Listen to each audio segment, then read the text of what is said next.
Nous sommes de retour sur le plateau de TV Finance en direct pour un nouveau volet, pour ouvrir un nouveau chapitre de notre émission Et demain l'Europe. Et aujourd'hui, nous avons le plaisir de retrouver en duplex le maire de Maisons-Laffitte, monsieur Jacques Miard. Bonjour, monsieur.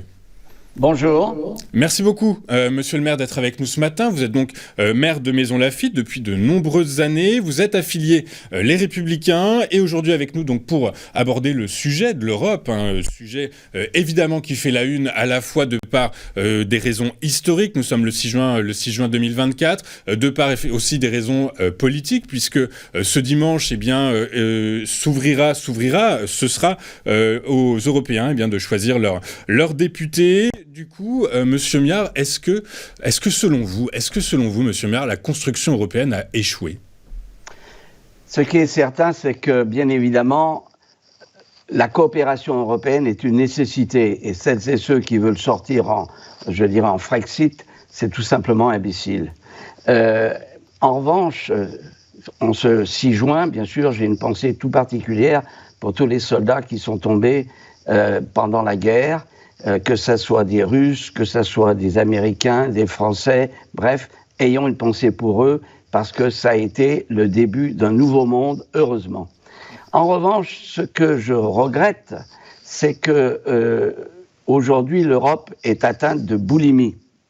Elle a voulu tout prendre, elle a une multitude de nouvelles compétences, c'est avec le traité de Lisbonne que j'ai combattu, je ne l'ai pas voté, je dirais qu'à l'époque, Nicolas Sarkozy m'appelait, puisque j'étais député, pour le voter, que je lui ai dit non. Et je crois que la faute qui résulte de tout cela, c'est qu'aujourd'hui, on a une Commission européenne qui veut tout gouverner, surtout avec von der Leyen, qui, à mon avis, est néfaste pour la construction européenne, pour la coopération européenne. J'ai une formule qui est toute simple. On a besoin de coopération européenne, on n'a pas besoin d'intégrisme européen. Or, aujourd'hui, on est sur une démarche qui est celle de la boulimie des compétences, et donc la bête est en train de crouler sous ces ensembles, et c'est géré par les technocrates, pas par les élus.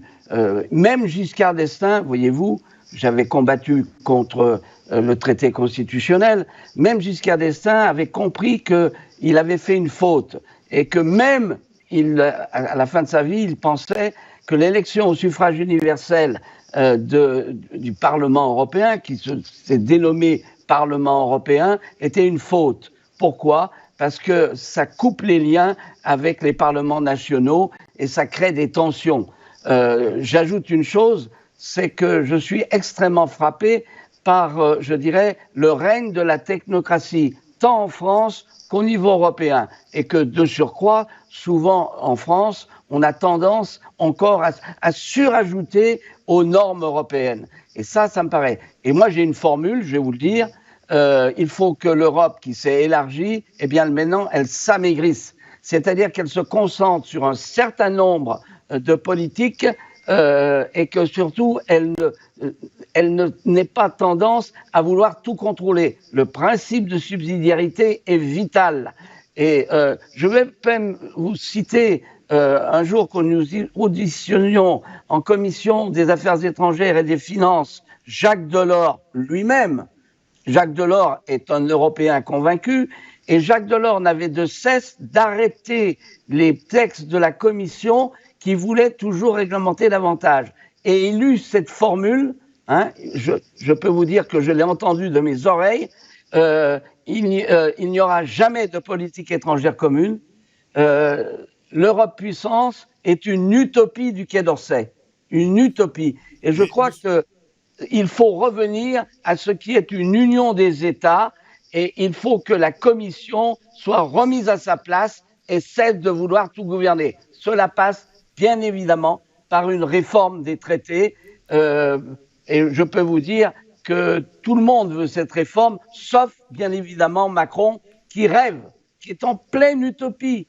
Ses propos sont complètement décalés par rapport à la volonté des États européens. Donc c'est voué à l'échec. Et notamment...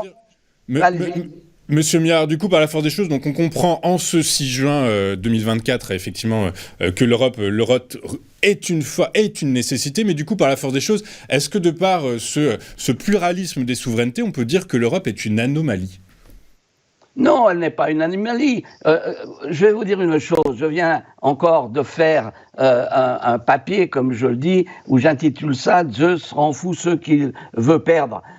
On sait bien qu'il y a en Europe notamment des grands esprits, une grande culture, mais cette culture est variée selon les nations. Elle n'est pas, je dirais, comme disait De Gaulle, le Volapük européen, ça n'existe pas.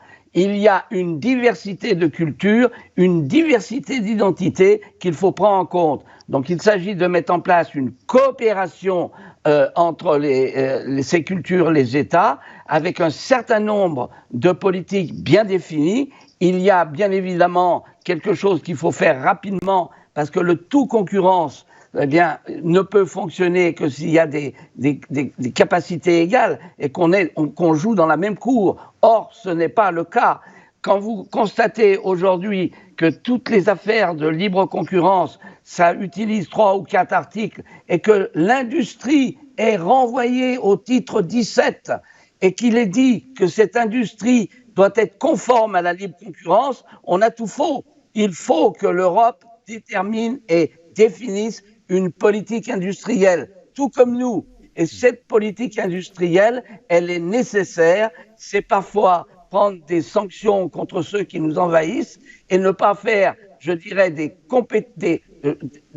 oxymores en permanence.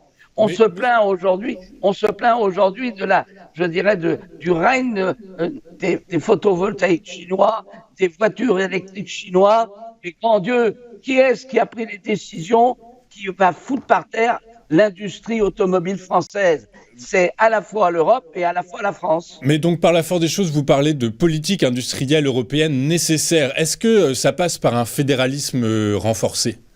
Mais non, il n'y a pas besoin de fédération. Il doit y avoir au sein des compétences de l'Union européenne certaines politiques dans lesquelles on a des normes communes.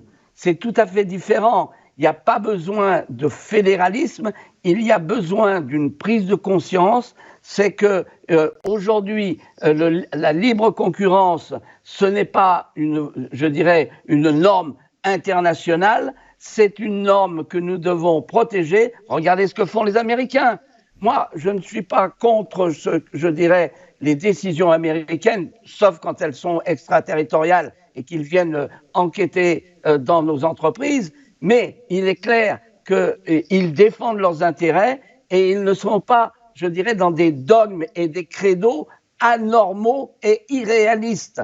Donc, nous devons retrouver des principes de réalité. Et ces principes de réalité, c'est que nous devons protéger nos entreprises et élaborer tant sur le plan interne que sur le plan européen, bien sûr, des protections de nos entreprises et une politique industrielle qui ne soit pas, irréaliste et que nous devons, à ce titre, parfois nous opposer aux Allemands qui ont joué un drôle de jeu ces dernières années lorsqu'ils ont refusé, par exemple, de sanctionner les importations chinoises de photovoltaïques parce qu'ils craignaient des retours de représailles. Eh bien, ils les ont aujourd'hui. Ils sont en difficulté en Chine. Donc, il faut regarder les choses telles qu'elles sont. Ce n'est pas un monde de bisounours.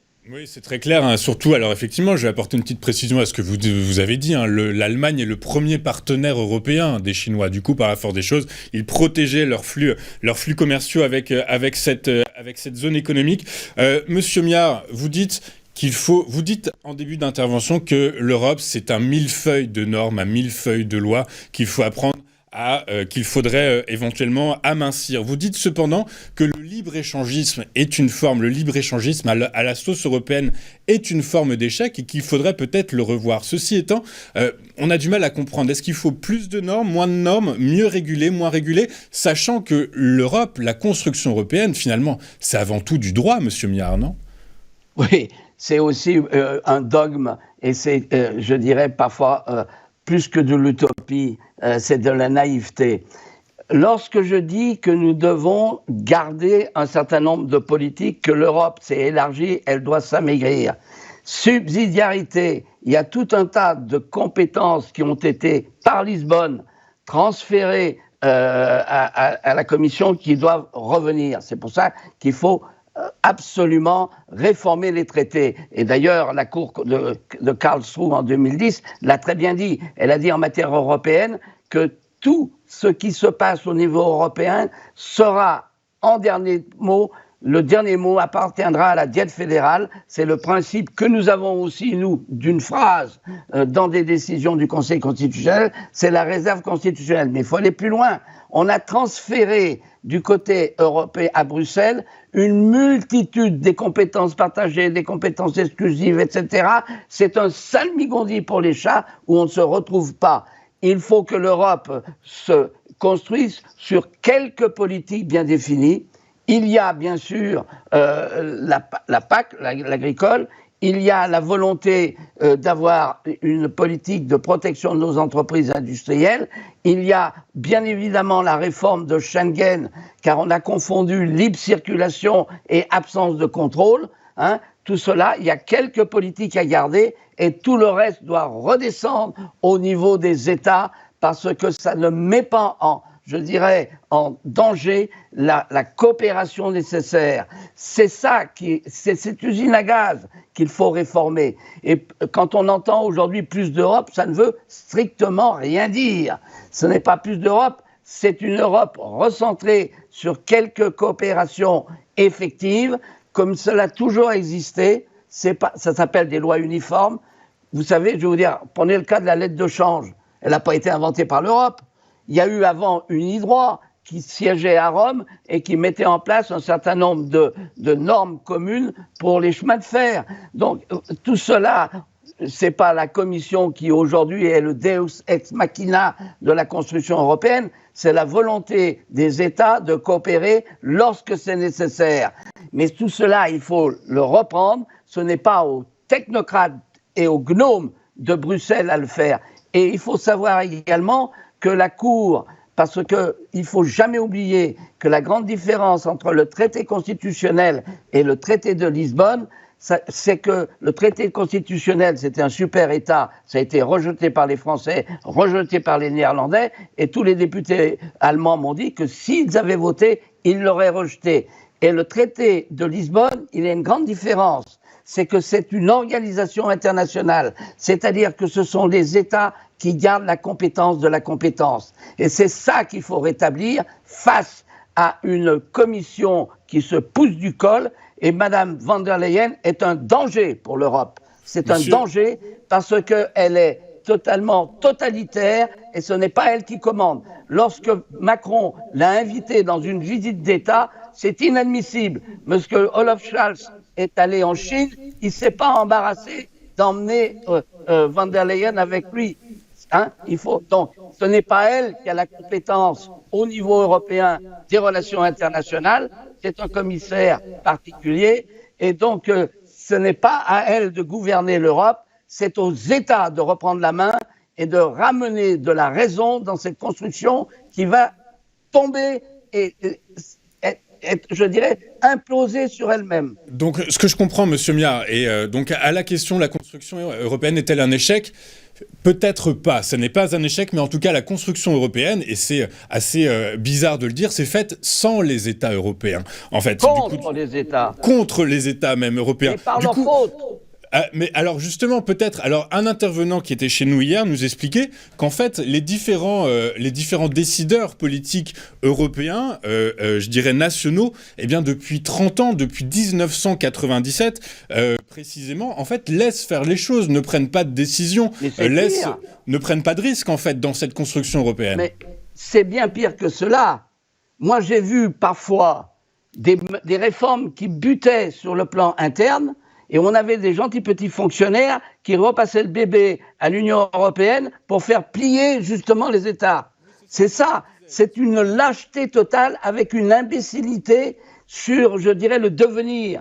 C'est-à-dire qu'aujourd'hui, on a construit une usine à gaz qui est dans les mains d'un certain nombre de technocrates sous la houlette de la Commission. Quand vous songez qu'en matière de concurrence, c'est la Commission qui a le dernier mot, mais c'est scandaleux. Ça devrait être. J'avais proposé notamment que certaines décisions de la Commission qui refusait, par exemple, on l'a vu en France avec un certain nombre de cas où on nous a refusé des fusions et que ensuite c'est donc les intérêts étrangers et notamment canadiens qui ont piqué l'entreprise française. Tout cela devrait être attrait au Conseil des ministres qui devrait trancher en définitive. Ce n'est pas à la technocratie de gouverner. Très clair, monsieur Parafort des choses. Est-ce que, alors, on assiste, on a l'impression au cours de cette campagne des élections européennes, dont le vote se fera ce dimanche 9 juin, on a l'impression que les enjeux nationaux ont pris le pas sur les enjeux européens. Est-ce que c'est une bonne chose?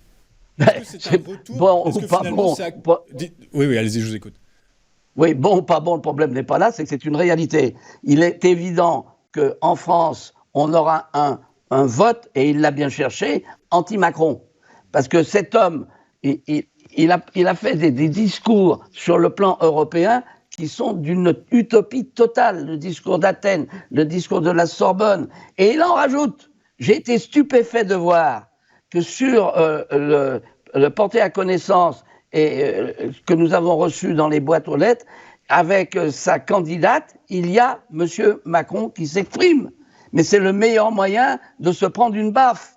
Aujourd'hui, qu'est-ce que nous avons? Nous avons les Français qui sont vent debout contre le président de la République. Et il en rajoute.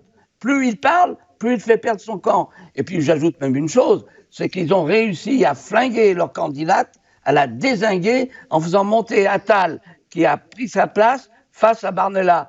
C'était pas c'est un aveu d'échec. Donc une erreur, effectivement, une erreur stratégique. Hein. On a tous en tête cette image où Gabriel Attal vient à un débat. C'est de l'amateurisme de rigolo.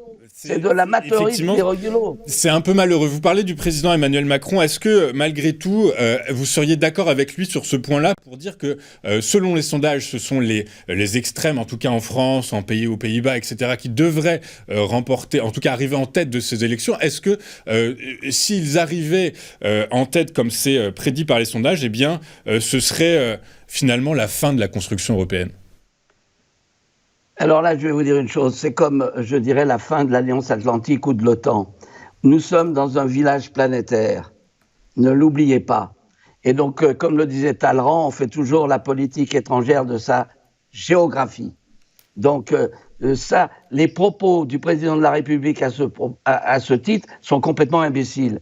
Il parle à longueur de temps des extrémistes, et moi j'ai envie de lui dire, il y a aussi les extrêmes conneries. Hein. Et donc, c'est ça le problème. C'est que refuser de voir quelle est la réalité de ce monde, c'est-à-dire la nécessité que nous sommes des nations et que nous ne sommes pas, je dirais, ex nihilo par la force de l'esprit, etc., c'est une imbécilité de ne pas le reconnaître. Et Macron, qui a flingué le service diplomatique français avec notamment la fin du régime des diplomates qui veulent entrer en diplomatie et continuer la carrière, alors que tous les États du monde ont les meilleurs diplomates parce qu'ils font carrière, et que la diplomatie, ce n'est pas être, je dirais, inspecteur de la sécurité sociale à Borne-les-Mimosas et d'être balancé ensuite premier secrétaire à Moscou. C'est des conneries. Hein. Toutes les diplomaties du monde sont faites par des gens, et je suis diplomate, je peux vous dire que vous apprenez sur le tas. Hein. Ce n'est pas... donc il a cassé le service diplomatique, c'est une faute. Tout cela parce qu'il ne rêve que d'une fédération européenne. Eh bien non, je suis désolé, il est le seul à en rêver, et il sera le seul à partir avec sa démission qui sera, à mon avis, inévitable. Jacques Miard, je vais vous poser une dernière question. Je vais rebondir sur ce que vous avez dit. Vous avez dit que vous avez parlé de réalité de ce monde. Vous avez parlé d'échec diplomatique de la part d'Emmanuel Macron. Est-ce que ces deux notions réunies l'une dans l'autre n'expliquent peut-être le fait que, eh bien, la guerre se retrouve de nouveau aux portes de l'Europe, et auquel cas, est-ce que il faut une défense européenne commune, la construction d'une armée européenne? La défense européenne, c'est d'abord nous qui devons faire des efforts pour justement remonter en puissance. J'ajoute une chose, j'espère qu'un jour, les historiens se pencheront d'une manière très précise sur ce qui s'est passé entre les États-Unis et la Russie. Je vous renvoie à un Américain qui a été diplomate et qui est un économiste, c'est Jeffrey, Judith Jeffrey, et qui explique comment, effectivement, petit à petit, en se foutant de la gueule des Russes, et notamment, il y a un grand ambassadeur à Moscou dans les années 50, anti-stalinien, George Kennan, et qui a inventé la théorie du containment, donc il était anti-soviétique. Et en 1998, il a commis un article dans le Foreign Affairs en disant très clairement que si les Américains continuaient à vouloir avancer et aller tirer les moustaches du nounours, eh bien, on aurait une catastrophe. Eh bien, vous l'avez, parce que ce qui s'est passé entre la Russie et les États-Unis, c'est pas bleu-blanc. Il y a la part de responsabilité. Je ne vais pas embrasser Poutine sur la bouche. Je ne l'ai jamais fait. Moi, ma volonté, c'est que la France ait une politique étrangère indépendante et qu'elle ne soit pas vassalisée auprès des Américains ou de quiconque. C'est ça le problème. Mais venez pas me dire que ce qui s'est passé, notamment en Europe, c'est de la faute que de Poutine. Non, c'est faux. Les Américains ont leurs responsabilités. Maïdan, c'est un coup d'État de la CIA. Ne l'oubliez pas. Eh ben écoutez, monsieur Jacquemart, merci beaucoup du temps que vous nous avez accordé ce matin. Vous êtes maire de Maisons-Laffitte, affilié Les Républicains. Et membre honoraire du Parlement. J'ai été pendant 25 ans député à la Commission des Affaires étrangères et je viens de la Direction des Affaires juridiques du Quai d'Orsay. On ne va pas me le faire. C'est moi qui vous le dis. Exactement. Et c'est pour ça, monsieur Miard, que c'est un honneur pour nous de vous avoir reçu dans notre émission. Il est réciproque, cher ami. Eh bien, écoutez, je vous remercie beaucoup, monsieur Miard. Je vous souhaite une excellente journée. Je vous donne rendez-vous bientôt chez nous parce que c'est très agréable de Pour les cœurs, de le vous combat entendre. continue. Merci, monsieur Miard. Je vous souhaite une excellente journée. À très bientôt sur Téléfinance. Nous, de notre côté, eh bien, on referme ce nouveau volet de notre rubrique Et demain l'Europe et je vous donne rendez-vous. Alors, je crois, c'est lundi prochain avec l'interview d'un patron, je crois, qui justement essaie de comprendre les méandres du modèle économique européen pour s'y mouvoir le mieux possible. Je vous souhaite une excellente journée sur Téléfinance et à très bientôt.